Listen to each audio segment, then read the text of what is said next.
Hello and welcome to Lunch with Leaders. It's been a minute. Like I haven't done one of these in a very long time because, I was busy with life and other things.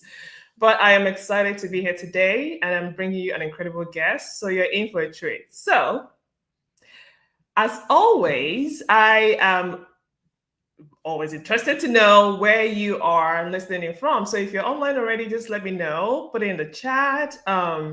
We're streaming on different platforms, so I may not be able to see everything all at once, but just let me know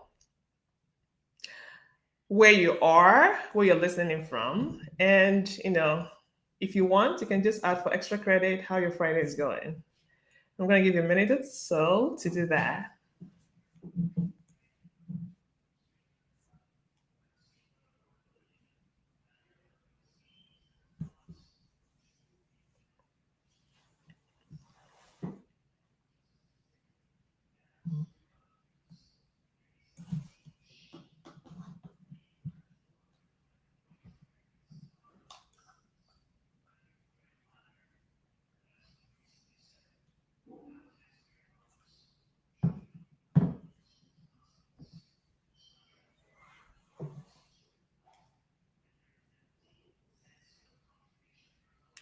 Alrighty, I will keep going, and as you're coming in, the tests, if you want to call it that, is just let me know where you're listening from, and for extra credit, let me know how your Friday is going. All right, so I'm thrilled, like I said earlier today, to be here with you and to bring you an incredible guest. So today we're going to be gaining insights on how to shape women in STEM, how to champion African women in STEM, and how to do that through storytelling and mentorship. So our guest today is Samuel Olarewaju. He's a scientist, community builder, and founder of Swiss Africa. Swiss Africa is shaping African women in STEM, and I'm so excited for you to meet him. I'm so excited for us to talk about the work he's doing and all the synergies between Swiss Africa and African women in STEM. So if you don't know me, I'm Adeze Ilejudogunlai, the founder and CEO of African Women in STEM. And African Women in STEM is on a mission to empower women to take ownership of their careers, maximize their potential, and pay it forward. We're very big on paying it forward because we believe in pulling people along as you go.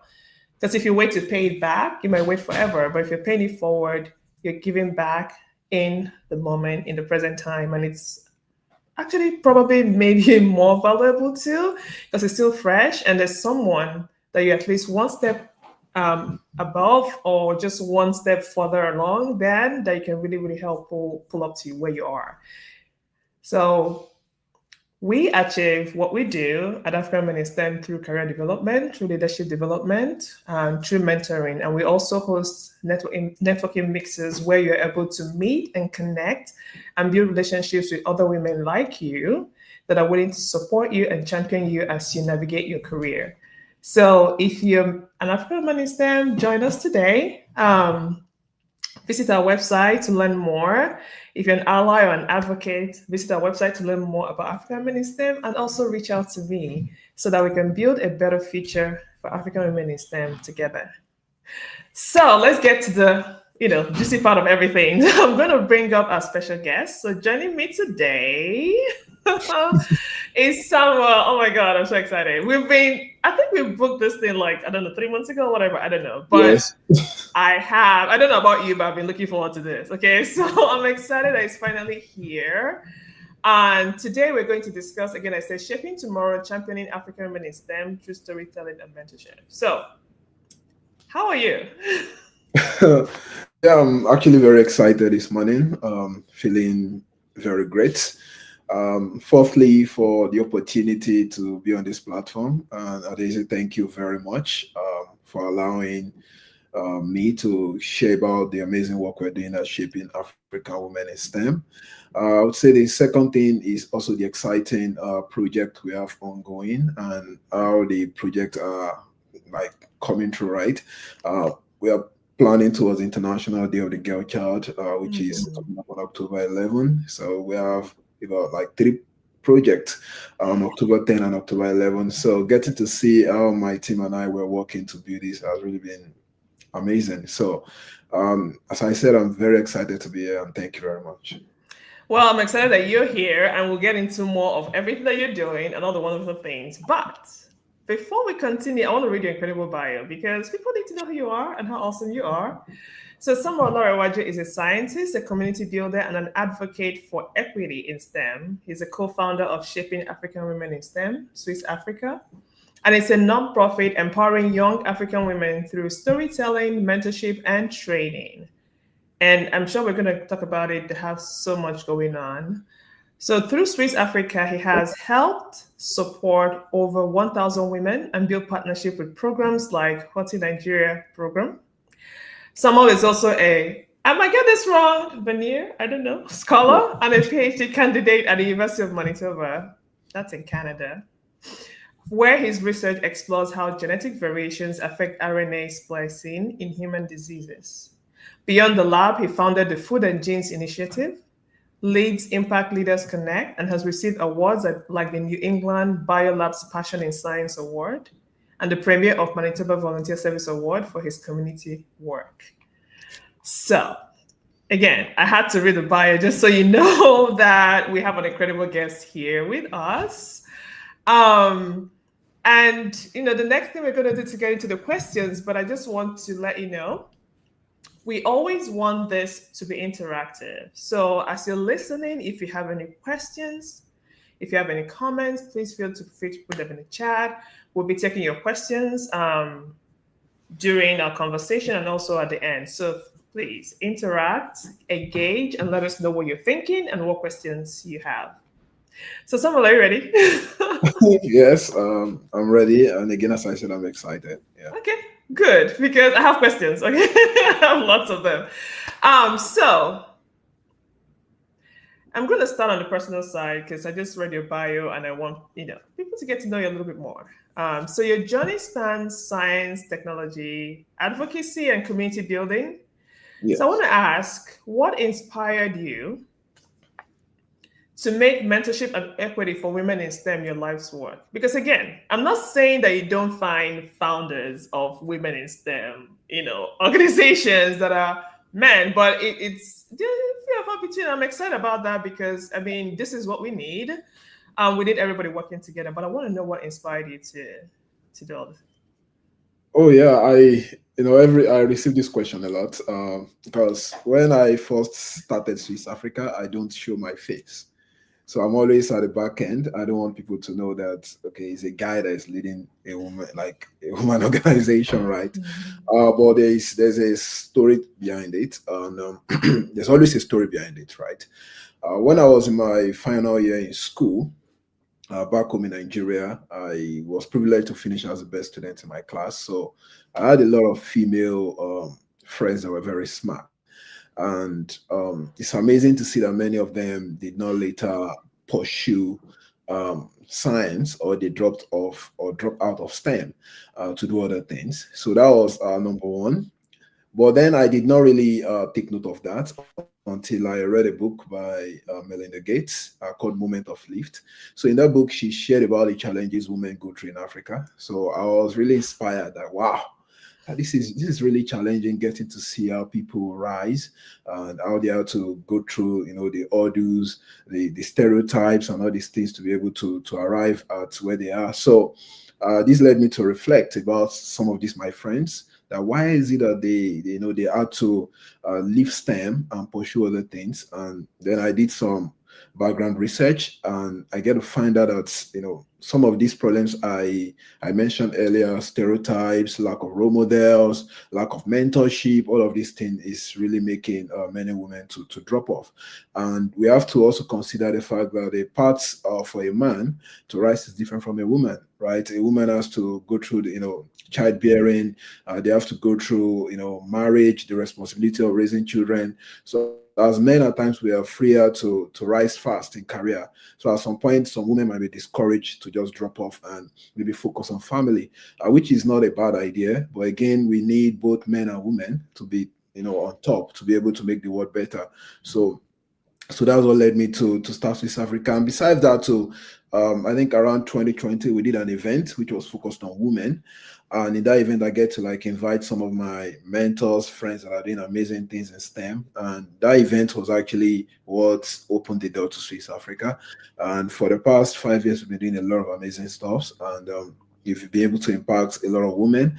And this is not done by me alone. I have a team which is mainly made up of women that handles everything. And besides that, we have a lot of people, women that are supporting the organization again through giving their time, giving their resources to help us achieve what the impact we're achieving. Yeah, I mean, this is incredible that you said that. And I want to touch on something that you brought up, which is that, because again, it goes back to the reason why I started African Women in STEM. So Yeah. there's a push to get women in STEM or girls in STEM, and then they get into STEM and then they go through college Hmm. and maybe either drop off right after that or start a career drop off somewhere. So for me, I always used to say, straight from my experience, that there's a lot of effort getting women into STEM, but there's not a lot done to make sure that they stay in STEM and Thank- succeed and thrive. And to your point, it's multifaceted. They're facing all this stuff at work and they're facing all the things at home. That's true. Um, and what you said about people dropping out, I was in a webinar a couple of weeks ago. There's a professor from Ghana. She basically said the same thing. They study these courses, and when it comes to moving or progressing into the career, into academia in those fields, you don't find them. So there's a lot of work to be done. I'm glad you're doing it, and I don't think it's something that I wish it was a problem that we can solve right now in the next 2 days or so, but it's not. Mhm. So that's why I'm excited whenever I see people like you doing this work, because it's just a lot to do, and I'm grateful that you read a book. You saw the experiences of the people that you encountered in your career and you decided to do something Mhm. about it. Because again, I don't want to take for granted that you did that, because most people would be like, oh wow, and then move on. So it takes a special kind of person to take action, and I'm glad that you're a special kind of person. So you're pursuing a PhD, Mhm. you have life going on. And then you're also, first of all, because the last several weeks I have this career chat live that I host on during the week to just answer people's questions. And I've been talking with people that go into a PhD program. A PhD program is not easy. It can It's not. consume your life. Yeah. But you're also doing Swiss Africa. So how do you balance all this stuff? How do you balance your passion, your vision, the vision you have for your career, for Swiss Africa, for your family, and also, in addition to that, making sure that you're still well, you're healthy and you're whole, so that you keep doing it. Oh, yeah, that was a very great question. And one thing I always say to people when I get this question, balancing everything is, I think some people are probably built in a unique way, with gift to be able to manage several things at once. Not everybody can. But for me, I would say some of the things that I've been able to help is number one, setting priorities, trying as much as possible to get the priorities right. Okay, this is what I want to do, and I go for it, right? So for my PhD, I would say that's number one on my list because it's a program that is time based. So and I Mhm. want to ensure that I finish it as soon as possible. And for Swiss Africa, it's not every time we have project going on. But one thing that I've helped over the years is creating a system, and that's what I always want to like tell founders. You don't have to do everything yourself. So I have a co-founder. I have a team of probably about 15 volunteers that are working with us. So all I do is to um, I have my own task, and then I just delegate the tasks to all of them. So each person know what they're doing. For instance, we send emails out every month. Every month we send emails out. So there's someone handling that. Every month we do interviews for women in STEM. There is someone handling that. The main thing I do in the organization is set the vision. Number one. Number two is I also look for partners and collaborators. So based on maybe my profile and the people around me, I try to look for people we can connect with to help us. And that's also another thing: collaboration, working with other organizations that are going. They're already maybe gone ahead of us, or they're also coming behind. We get to work together So many of our projects are based on that. And the other part that also helps is our projects, because we have programs that are running every month. So projects most times just come maybe, let's say, 3 times in a year or 4 times in a year. So for instance, we have like 3 projects coming up in October. So this did not happen last month or this month, right? So this month we get to like plan ahead for those projects, right? So it's all about setting those goals and know when to achieve them. And for someone that wants to do this, maybe you're doing your PhD, you're currently, in your career, and you also want to impact your community. One thing that is also important is you have to sacrifice some things.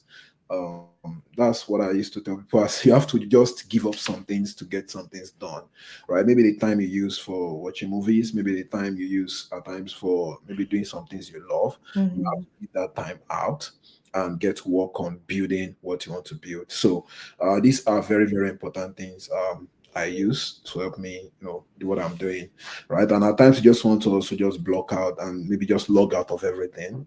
I did that with my wife some weeks ago. I never carry my laptop. I just left it at home and just, disappear somewhere and, get to also reflect on the next things we want to do. Mm-hmm. Mm-hmm. I mean, so many good nuggets right here. And, the thing I also want to really touch on is the part you talked about getting help and just making sure that you're not the one doing everything. Mm, And I want to kind of like relate that to work because you can be like, oh, you're a founder. Yes, of course, you have things going on. You can delegate. But I mm, need to bring it home to because most of our community members and people that listen are professionals. And one thing that we have as professionals that are really smart and good at what we do is that we find it very difficult to delegate because we feel that nobody can do it as good as me and or I don't know if they can do it, whatever the case may be. So back to what you said, if you do that, you're going to end up just creating a situation where you're just doing too much and probably burn out. So mm. you may not be a founder, but think about the areas in your career, in your professional life where you can delegate. And also, one thing it does is signals you for leadership because if you think about it, your CEO is not handling every single thing in the company. The chief technology officer is not, you know what I mean? So the higher you go in leadership, the less you handle.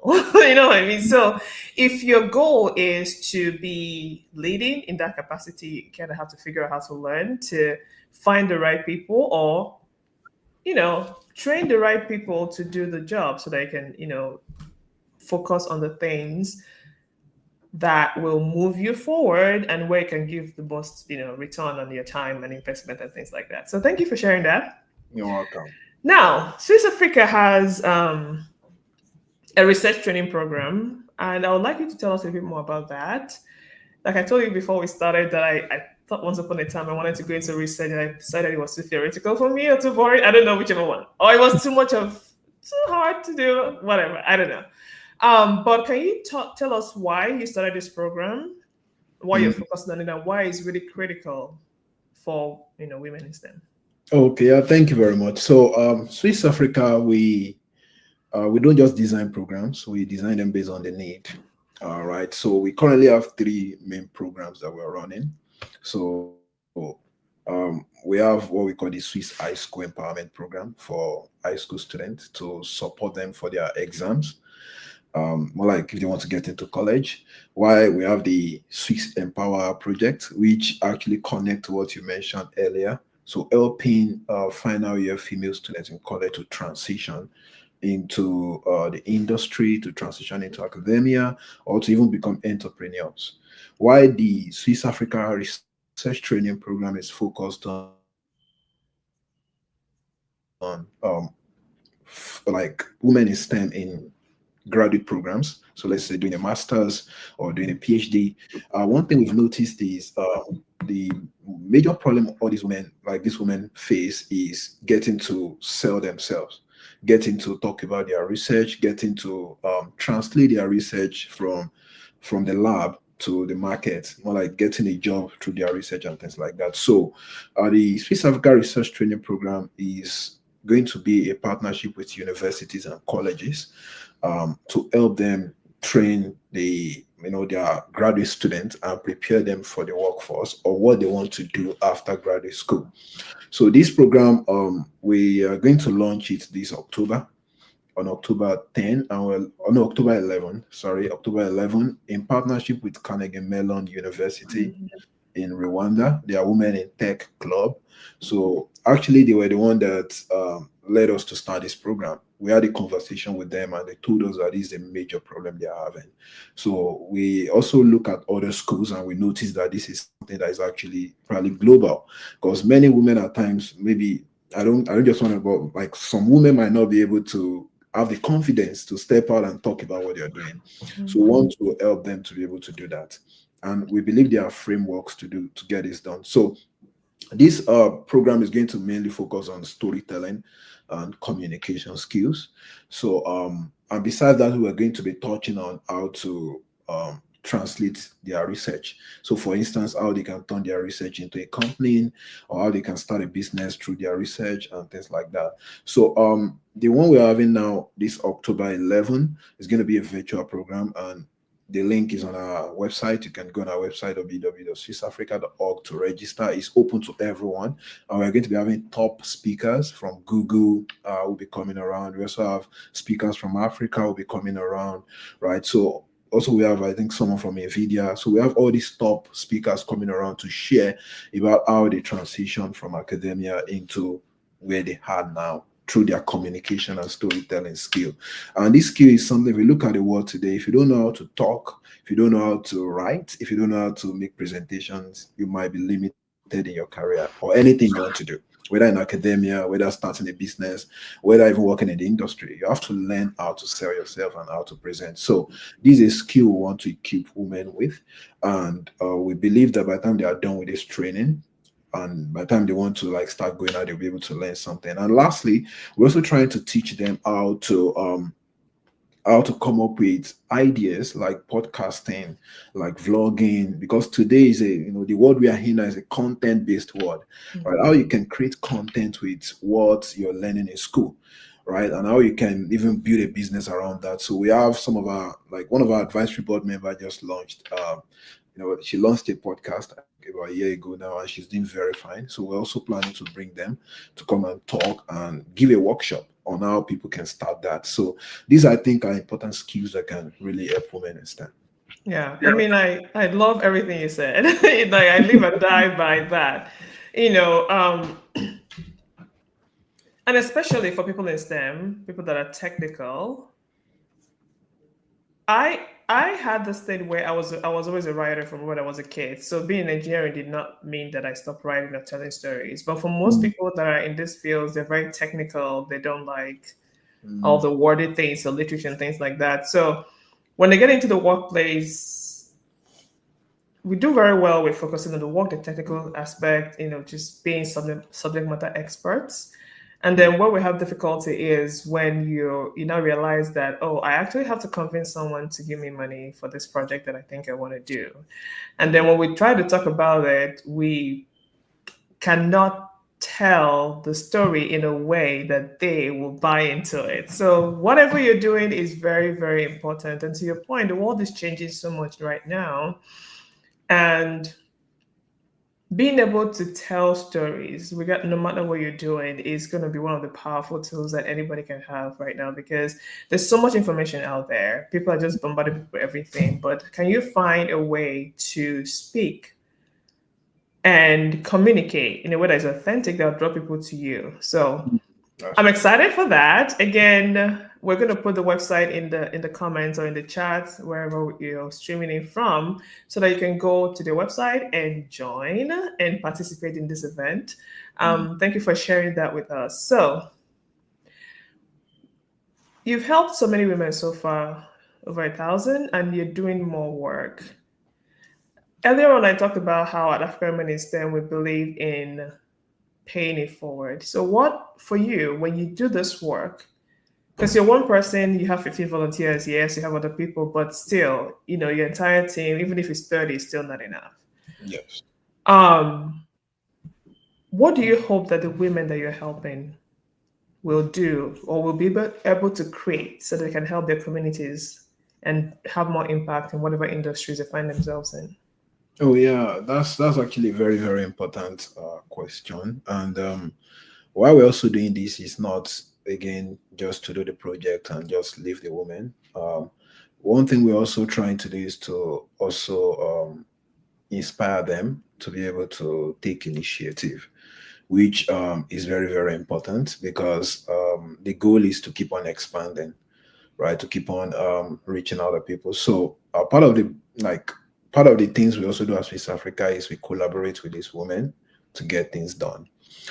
So, for instance, one of our community member, she did a book launch last month. So she launched the book, and I was able to contribute to the book, and also we collaborated with her to help publicize the event, and it was really amazing, right? So that's one story from the community, and another one because Swiss Africa, since we started, we were first focused mainly on storytelling, so mainly interviews. So we tell stories and interview women, but this year we kind of now step into doing project, right? So that's why all these projects are coming up. And we mentioned that we have three main, like all our projects are focused on three main programs, which I mentioned earlier: the Swiss Arts, the Swiss Empower Art Project, and the Swiss High School Empowerment Program. So those are the three things we're going to be, most of our projects are going to center on.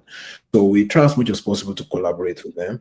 And another thing is people that we also interview, some of them get to subscribe to be mentors on our platform. So we've not been able to create that program for them to really come and engage in mentorship, but that's what led to, again, part of this founding of the Swiss Empower project, because a major part of the project will involve mentorship. So we're going to be inviting many of the people we've interviewed or connected with our organizations to come and become mentors on the program, right? So that's also another way we're doing that.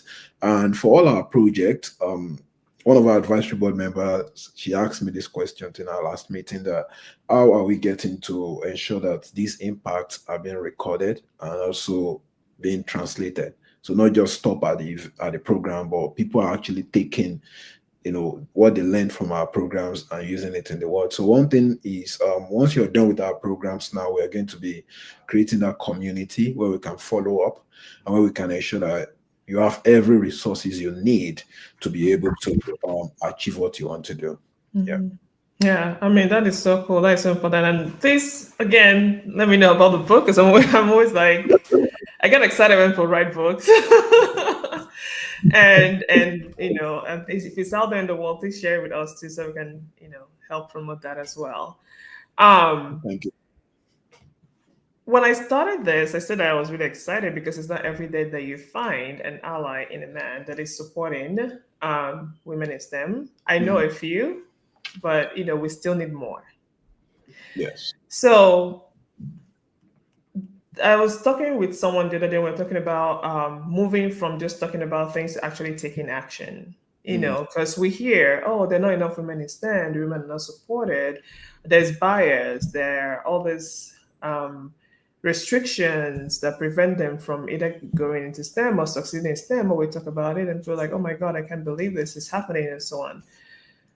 But I want to be able to move from that to actually taking action. So, my question to you is how can people move from performative allyship? Mhm.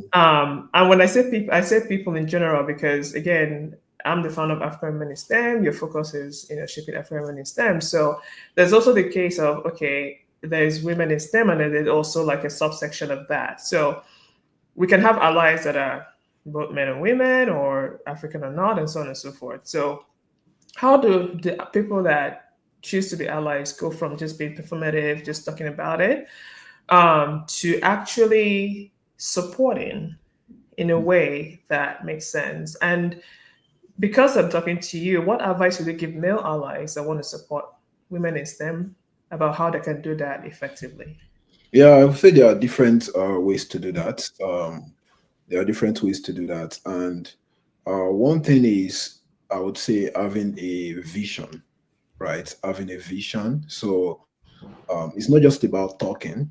And you're right about that. same here as well. I could have just maybe talked about these problems. Oh, I read a book, I noticed women are going through a lot, and then I just moved away from it. Mm-hmm. But one thing that book, did to my life is helping me to craft a vision. Craft a vision that if I can do this, I can actually, get something done, right? So having that is very, very important. And I would say the other thing is looking into I would call it value chain, just like in business, looking into like all the different aspects where we can impact and then key yourself into one of it. So, for example, it could mean that maybe starting an organization like mine. The other one is it could mean volunteering your skill to support an organization already working on this. The other one is maybe supporting in terms of funding, right? Giving some funds to organization already doing this, right? The other one too is I would say talking about it is very important because um, when we talk about something, right, the people that have been affected knows that okay, people actually know what we're going through, and if we don't talk about it enough, they might feel like they are not even being heard or they don't even know what they are going through, right? So engaging in conversations like this is very, very important, right? And I think there are a lot of amazing organizations doing things already. So I would say instead of maybe starting a lot of organizations, one thing that could also help is supporting the existing ones, right? Looking at how we can all work together as a, let's say, as a consortium to be able to do a major project. Because I used to think of things this way, or maybe I can just share a story on this. We want to do a project now in Nigeria to train college students or no high school students for their WAEC and JAM. These are an exam they do before they get into college. And it's very painful that the last result that came out, many of them did not do well. So some of these students need to like maybe prepare better. Sure, there's a systemic problem with some of these exams, but again, on the student side, if we can prepare them well for this exam, it's going to significantly help them, right? And the second thing also is some of these students, they are indigent. They might not be able to pay for this exam twice once they fail it, and due to that, they just maybe get to stay at home for 5 6 years, and by the time they want to get back to school, they already lose all the knowledge and everything. So organization want to work on that. But the challenge is, me and I'm currently in Canada. Some of my team members are also in US, in different countries. For us to be able to do that is challenging. So one thing we did was to look for a partner. We look for a collaborator, and interestingly, we're able to partner with an organization now that already created all the resources these students need to use for them to be able to learn and take these exams. So instead of we creating a new wheel or maybe starting in something new, we just collaborated, and through that we are getting to start the project now and run it through. So I would say collaboration is very, very important. And if you have any skill, and again, this is also another thing, because we believe in this world we are in now is a world of skill building. If you have any skill, even as a male, and you think that this is going to benefit African women in STEM, you can reach out to us, reach out to African women in STEM. You can reach out to Shaping African Women in STEM. Okay, hello guys, I think I can train these skills to some women in your community, and we can share this with the women, and then you get to deliver. So it's just about having the readiness, having the mind to be able to do this. Yeah. And I'm glad you brought this up because we talked about this the very first time we met, the issue of having like consortiums and collaborations, because I am a strong proponent of that. Um, because everybody has their own strengths. And if you want to have more impact, you just have to do that. And I always tell people in my community, I'm like, listen, unfortunately, I mean, I spent 20 years in industry, so I know this from experience. The way things work, it's almost like we are forced to fight on our own and make it work and prove that we can. And as you're struggling and being the only one, just by virtue of the fact that you're a woman and this is a male-dominated field and stuff like that, you don't get a lot of opportunities to focus a lot more on collaboration if it's not your thing to begin with. But what I tell the women in my community is, because I hear it so many times, I had to, and they have to because they might be the only engineer in the entire organization of 30,000 people, that kind of stuff. So I understand that. But what I tell them is that think about the richest people in the world. Think about the ones that are public, all the CEOs, for example, of tech companies. You always see them together. That's true. So the if you really want to be successful, there's no, I mean, they don't bother to do it on their own, because what are you going Mm. to do? You're going to need grants, you're going to need a loan, you're going to need all these things. You have to have people in all these other areas to make it easy for you. So Mm. I kind of encourage them to think like that. I'm glad you're bringing this up, because it is key, in order to do impactful work, to spread the impact, to actually accelerate the impact, to Yes. work together. And to your point, instead of creating something, you can actually tap into something that already exists and be able to move things forward even faster. Mm-hmm. Mm-hmm. We talked about this earlier too. I keep saying this. Not everybody, for example, is meant to be a founder or meant to lead a project, because it's a lot of work. It's not for Mm-hmm. everybody. However, you can take advantage of the fact that somebody else is doing this work and they're always looking for help, for assistance, for support, and go ahead and do that. So you had a lot of nuggets here. So I'm glad that you shared that. Thank you very much.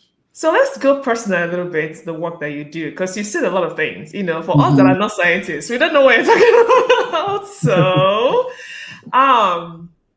can you talk about your work? You said you're passionate about um, mRNA based therapies and drug development. I mean, I understand drug development. Okay, fine.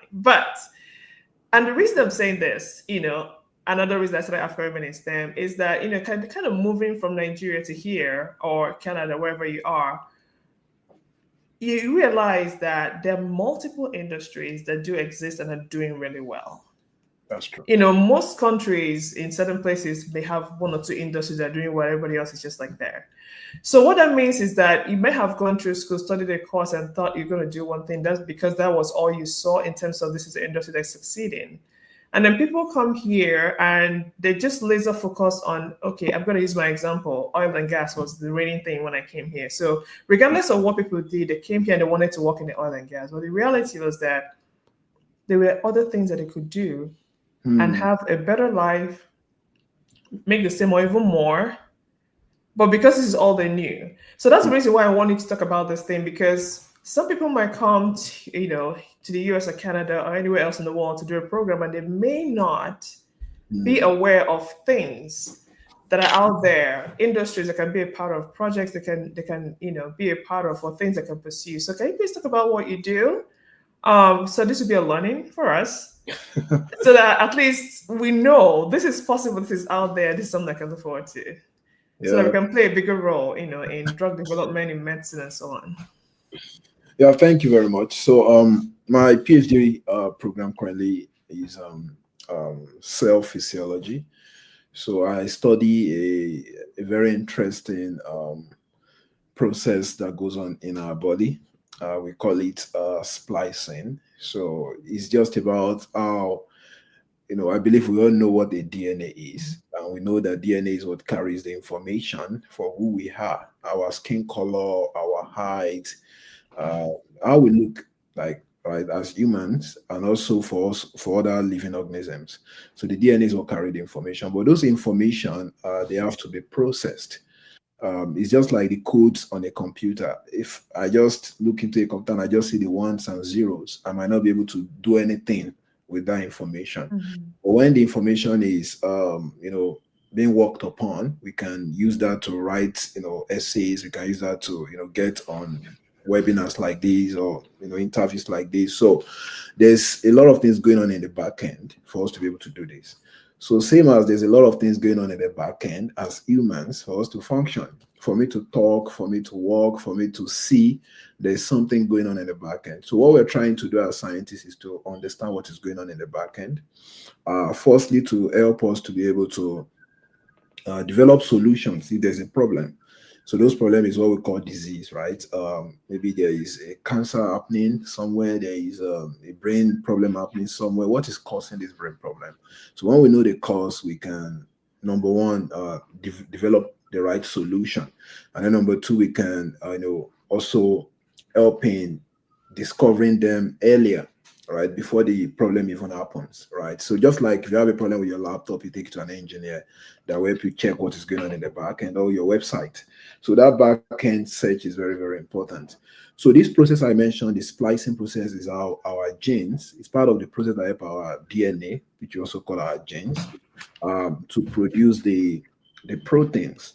So the proteins that make our skin color, the proteins that make our skin elastic, the proteins that make us to see, that digest our food. So the splice process is very important for that. So, and this splicing mainly works on what we call mRNA, or what we call pre-mRNA to become mRNA. I believe we all know about the mRNA vaccine, right? That we took those. Mm-hmm. So that's what splicing mainly works on. Although there are different forms of splicing, but that's the major one I'm working on. So getting to work on this kind of project is very interesting because we get to see that there are some problems that happen during this splicing process that has caused a lot of disease. So one instance is this beta thalassemia, which is a blood disorder.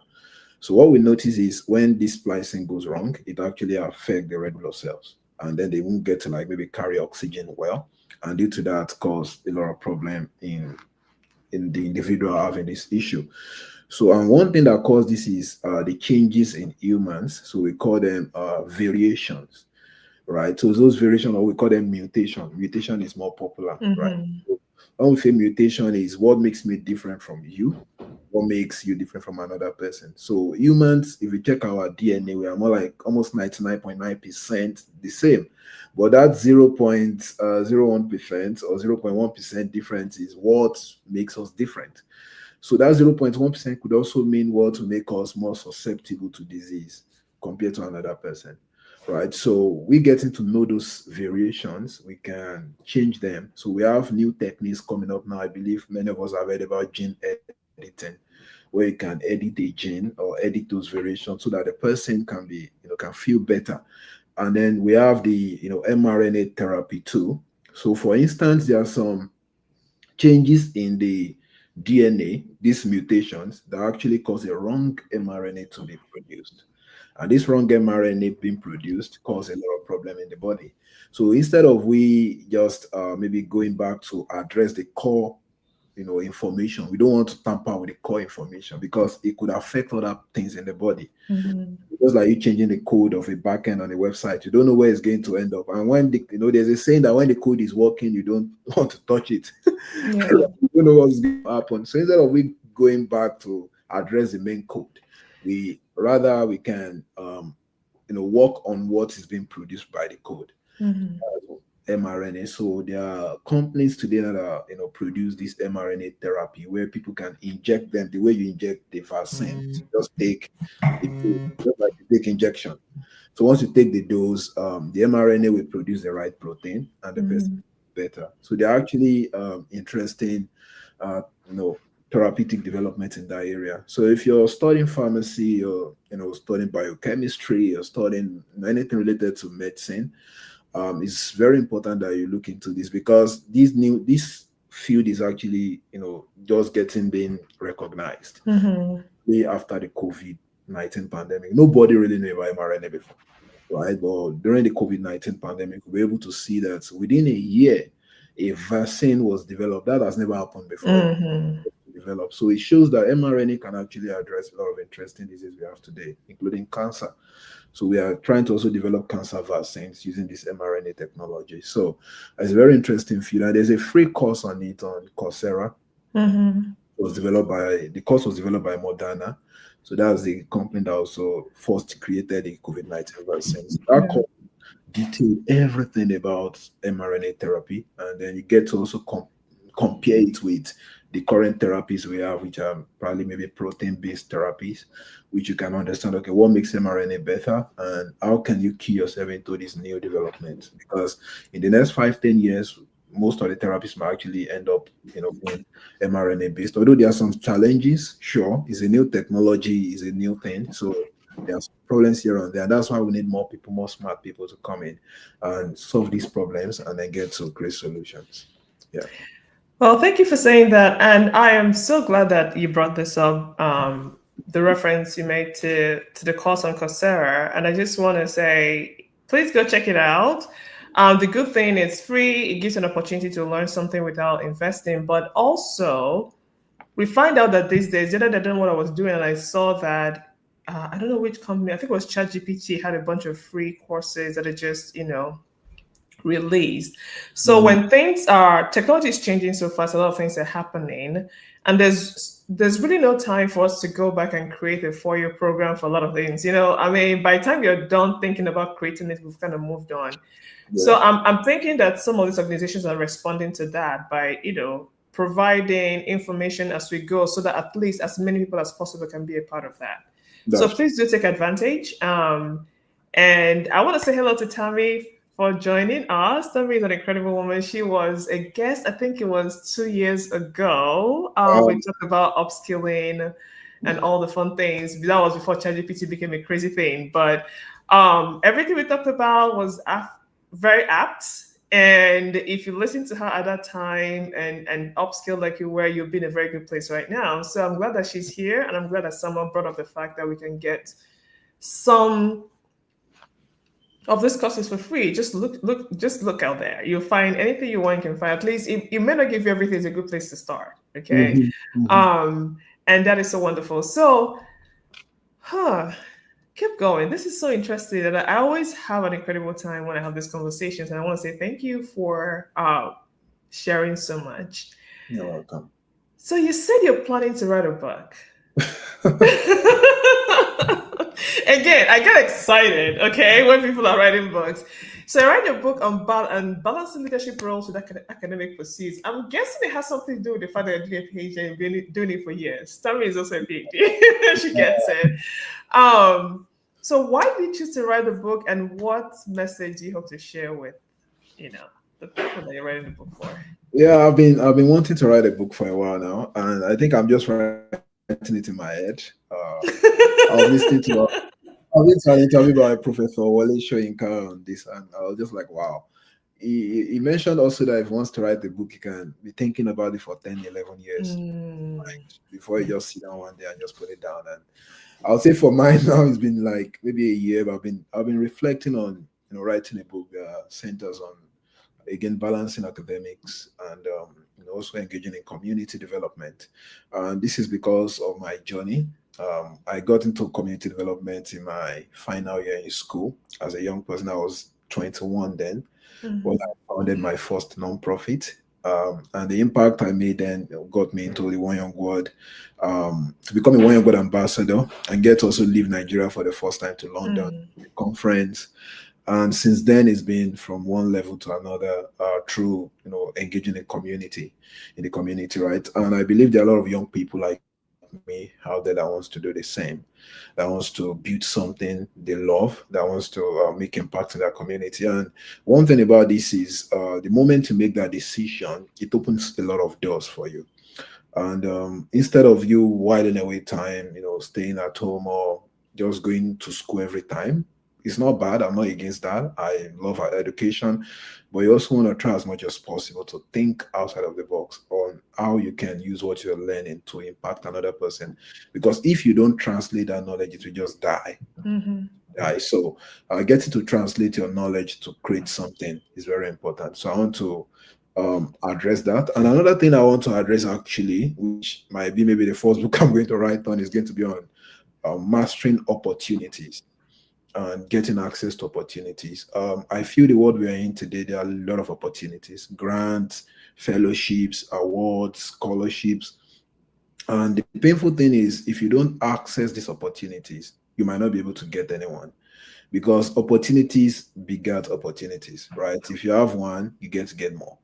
So being able to like break into that one that you need is very important, and mhm, it'll be hard if you don't have any. So getting to teach people on how they can break into that, space of accessing opportunities is very important. So mhm, I want to teach that, and the reason for that is because I've received a lot of opportunities, both in the academic world and also in the community, in doing community stuff. In the academic, I received the Vanier Scholarship, which is the most prestigious in Canada for PhD students. And in the community, we just received the Passion in Science Award by New England Biolabs, right? Among other awards, right? So being able to access this is also very important. So I really want to inspire a lot of people, especially young people in Africa. The resources are not there, they are not that much. You might not even get any grant for years, but being able to stay resilient, stay consistent with what you're doing is very important. And how you can build with nothing. I started with nothing. I just started with my phone, and even with Swiss Africa for like 4 years of we building, we did not receive a single grant. We just started receiving some small grant this year. Sometimes you just have to stay there and just keep on doing your thing, and one day doors will just keep on opening. So, and if you see people doing amazing stuff, making it, getting money, getting grants, don't think they just started. Some of them have been in this space for like 10 years, 15 years. They've learned a lot. Just like Daisy was sharing with me before we get on this call, that the more you apply for this grant, the more you learn something. And the more you become better. Same year too. When I first started, I was failing a lot. I just get that there's something about this. Now, the moment I got it, now if we apply for things and we're getting it, it's because we failed a lot. So we need to share these stories. So we need to talk about these stories, and that's what Swiss Africa is about. Stories, because people need to hear. They need to know that it's not easy for a woman to have a PhD and be doing well at work, or for someone like you running, your business, also running an organization is complex. So you learn the principles, how this works. So all of these things can be in the book. So I've not started penning anything down yet, but I think maybe after my PhD, because for now I need to write my thesis. But it's out there, so we're holding you accountable. So everybody that is listening to this or during the replay, so keep sending him messages on LinkedIn. Hey, where's your book? So that he doesn't forget about it. But you just said so many incredible things right now. But the one I think I just need to pick on is when you talk about failing a lot. Social media is good for a lot of things, but it's not good for we are actually telling you what's real and what's not. Because again, to your point, you might see somebody that's winning grants all the time, and then you find out, oh, she's actually like a grant writer, or she helps people to write grants, and she's been doing it for like 10 years. Or even if they just started a business, they may have been doing that in their past life. They're just all these things that people don't talk about. Sometimes because you didn't ask them. But the loudest ones are not the ones that will tell you the truth. So one thing about going from for all of us that went to school a lot, master's, PhD, all of that, or working in industry, is that failure is one of those things that it's almost like something that you don't talk about. Yeah. Right? But for me, transitioning to entrepreneurship, failure is like, embrace it. Because the reality is that if you're too afraid to fail, you're never going to make any progress.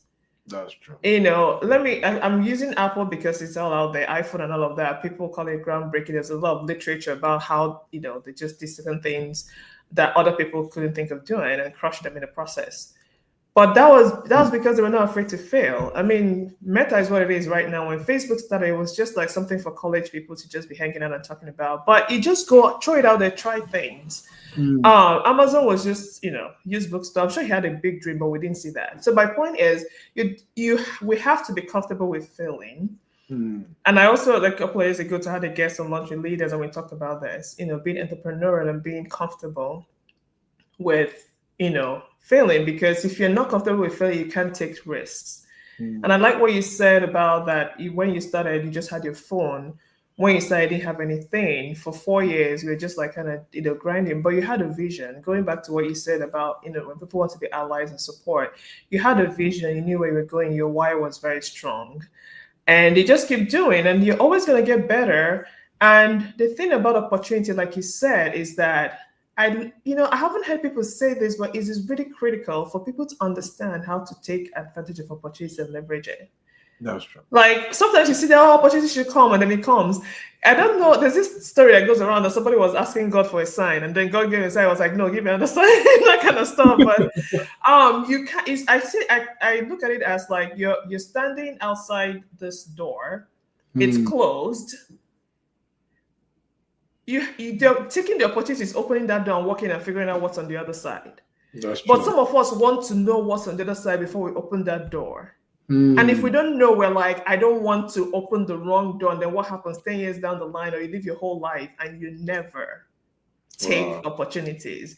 So thank you for bringing that up. If you don't know how to use opportunities, find Samuel. He's going to teach you how Yeah, to I'm, do I'm that. actually, yeah, I'm open to He's talk going to teach you stuff how to do about that. that. But that is so key. And I want to say thank you so much, so much. This has been incredible. I always have fun. I learned so much. And Yeah. I'm gonna finish up, but before I'm I going go, I just want to to let finish up. everybody, as you're listening today to everything that we've been talking about, everything someone has been saying, I want you to think: is there anything that you learned today?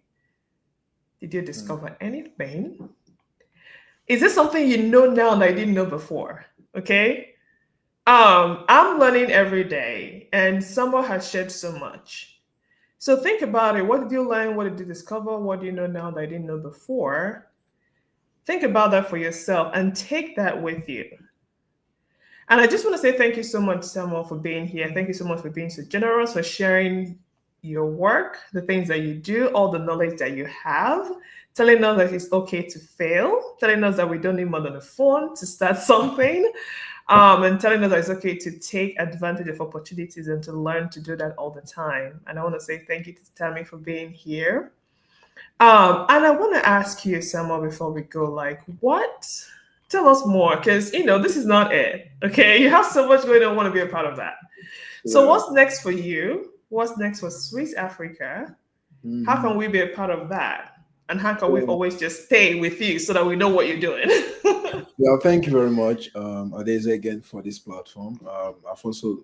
I've learned a lot also from this conversation, and thank you very much also for everyone joining us. So, for Swiss African, as I said, we are mainly focused on our three programs, which is number one, focused on high school students, and we are doing this not just in Africa, we're also doing it here in Canada and US. We're a registered organization in Canada. We're also registered in Nigeria. So we're getting to like serve both people that are there, and also we're also trying to serve immigrants that are coming here because Mhm. women in STEM, African women in STEM are everywhere. So we are working on both ends. So we have all these programs going on, and to be sincere, we need a lot of support, especially for the Swiss Empower program, which we're launching January 2026. So this program, we're going to be needing a lot of women mentors. So if you know you're a PhD, you're doing some amazing things in the industry, look for how you can give back. And one way to give back is to mentor young people, young women. Many of them need is support. All they just need is someone that can tell them that I believe in you. That's what they need. Mhm. They have the capacity, they have everything. So they just need someone to tell them that. So we're open to that. Very soon we're going to release on our website. So all the information, everything I've spoken about is on our website. That's www.swissafrica.org. And you can reach out to me there too. And also on LinkedIn, you can reach out to me if you have anything you can support with. And another thing is also we need funding. We need funding. So one of our major programs now involve paying for the exam fees of some of these indigent students. One thing we've noticed is once they miss that exam because of, Mhm. let's say in naira, let's say 30,000 naira, which is about $10, 10 US dollars. Once they miss that exam, to do it again is hard Mhm. because once they get out of the school, they get into other things like, though it's not bad, but they get into maybe things like tailoring. And we know how all these things look like in Nigeria. Once you're out of school as a lady, you're already exposed to the community, and there are high chance of pregnancy, there are high chance of not being able to even go back to school again. We Mhm. don't want that to happen, right? So what we want to do is to help these students while they are still in their final year in school, pay them for the exam, help them pass that exam, and help them get into college. Mhm. Once we can take them into college and they are in college, they're already getting more matured, learning more about life, then they can get to take better steps in life to achieve their dreams and vision. So that's one thing that is dear to our hearts. And the other aspect of it is we tell stories of women. So if you're a woman in STEM, please go on our website. There is a page on our website where you can nominate yourself for an interview. We want to interview as many as possible because stories are powerful. We want people to hear your story, what you went through to get to where you are today. So Mhm. we're open to that too. And for me, my goal now is to mainly finish my PhD. I would say that. And then the next part, I don't know yet what I'm going to do, but I know I'm going to be building Swiss Africa, definitely. Mhm. So maybe Mhm. while doing that, I'm also trying to look for opportunities in areas that involve, again, mRNA therapy, pharma, and also anything that involves translational research. Help people. I don't want to do basic science research anymore after this exam. I want to now start helping people, right? Yeah. So again, thank you very much, Alaise, for the platform and for everyone joining us. I really, really appreciate it. And for everyone that was still like listening to this is a very, very important platform. Let's also share this with people. Mhm. There are Mhm. many young people like me, I'm still very young, that wants to start something, right? They just need someone they can look up to. That, oh, this guy did it, I can do it. Yeah. Mhm. Mhm. Thank you I very mean, much. thank you. And before we go, I'm just gonna shout out to Yossi. So when you talked about people's stories to tell, she's one. If she doesn't nominate herself, I will nominate her. Sorry. So she says, "My name is Yossi from Dublin, Ireland. Well done to you both. Great insight. I recently started a community, and she did, and she talked about it a few months ago, and she went ahead and did it. I'm so proud of her. I felt this is needed in and out of STEM. The Network Mind is a community she started. So, as two founders of an impactful community, what was the best challenge you faced? The biggest challenge you faced, and how did you deal with it? Do you want to answer that quickly before we go? Okay, let me quickly answer that. I would say the biggest challenge I faced building this community, I would say is you know my team, losing my team at some point. So when I left Nigeria, when we started, it was massive. We had a lot of community. Within 6 months, we were doing a lot of big stuffs. But in December 2020, I left Nigeria for my PhD program. So when I left, all my team members, too, many of them went for different programs. So we couldn't hold the organization together. Mhm. So for about a year, we did not do anything. It was really challenging. And I was still showing my wife my Jota in 2022. I wanted to cancel Swiss Africa. I was like, let me just end this organization, give it to someone and I can move on with my life. But that was the thing. You just have to stay resilient with what you're building. You just have to stay there. So yeah, I would say that was a major thing. So when Mhm. you're trying to build, you've built everything. So there's possibility of losing those things. Or those things are what actually questions whether you truly have a vision or not, right? Mhm. So if your vision is not questioned, you deserve to stay with that vision. So that was when my own vision was questioned about South Africa, but I did not give up. I still hold on to the idea, and I'm glad that today we're back and we're actually doing very great. So Yeah. at times, I can tell you this, it will come. There might be a time that you're going to lose all your funding. There might be a time you're going to lose all your team members. There might be a time when you yourself might not be able to do anything. But take time to reflect, take time to rest. You can switch off the organization for a while, right? Because you are the one carrying the burden. Then after a while, with fresh ideas, fresh vision, you can come back again and restart. So that time will come, but just be ready to stand. Yeah. Yeah, I mean, this is the best thing you could have told her. And I mean, I talked to you about it earlier too. I was like, sometimes I'm just like, you know what? This is a waste of my time. I am tired. This is not working. Nothing is working. I should just go and lounge on the beach. But yeah, I think that's one thing that people don't talk about enough. Even if you're doing something really incredible, something great, you're helping people, you're trying to build networks, relationship, change the world. It doesn't mean that even if it's the greatest thing, that's going to be great all the time. So, like Samuel said, if you need to give yourself a break, if you need to talk to someone, I usually have my different communities of founders, friends, and things like that because you need people.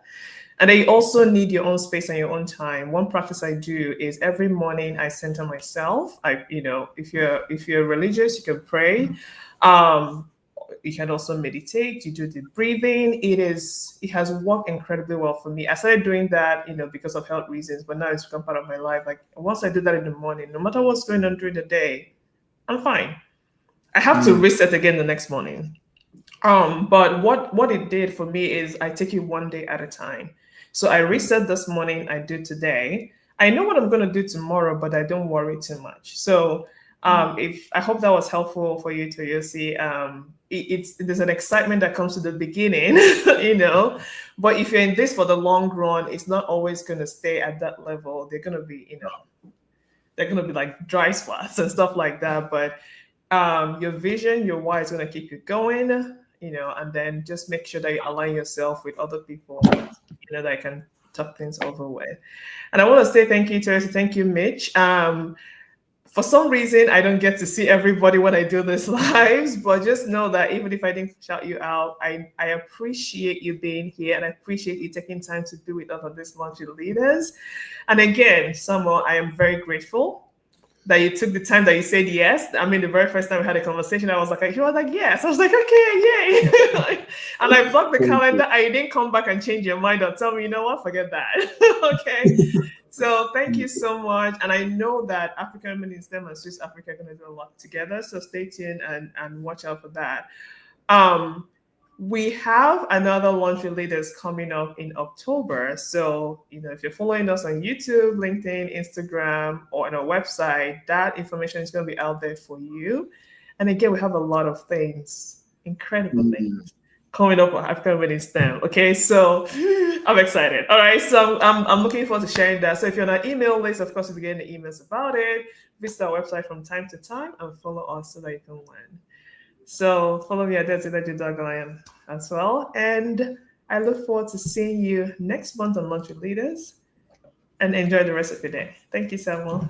Thank you very much. Bye. Bye.